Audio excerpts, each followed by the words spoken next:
Should you really upgrade your iPhone? Whether it's the 17 Pro or even the Air, every year Apple launches a new iPhone, and every year we ask, should I upgrade or save that money?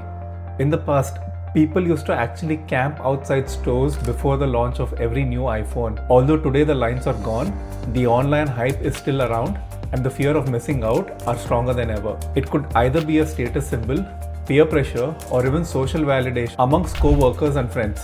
Even people who don't plan to buy still watch iPhone videos.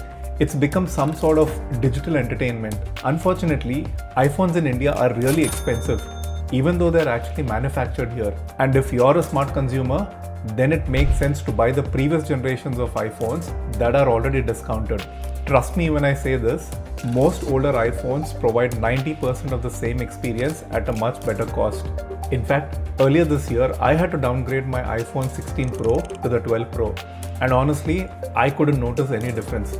Maybe the battery died a little earlier, but the refresh rate, the camera quality, pretty much every other experience remained the same. With this in mind, who should upgrade their iPhone? If you have an iPhone older than the 12 series, or if your screen's cracked or low on storage, then it might be the right time to upgrade. However, if you're a full-time content creator whose work depends on your phone, then upgrading your current iPhone to one of the newer models that has USB Type-C is a game changer. Another mistake that most people make is buying the base storage iPhone. I know Apple rips people off with the Apple tax by charging a lot of money for storage upgrades, but with the number of photos and videos in your library and apps getting larger, you're better off getting something that has a minimum of 512 GB. A quick rule is to choose one tier higher than what you think you might need. Finally, the big question: should you even buy an iPhone?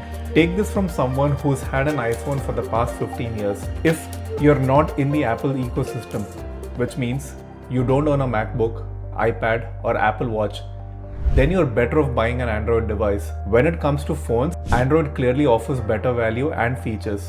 But for Apple users and creators, the iPhone becomes a powerful tool.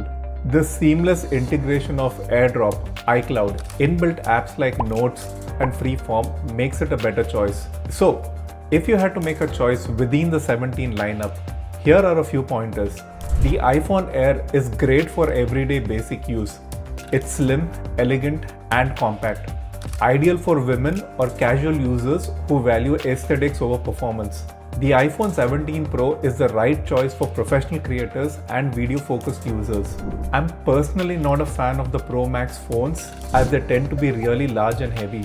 If you're someone who uses your phone primarily for content consumption, then this might be the right choice.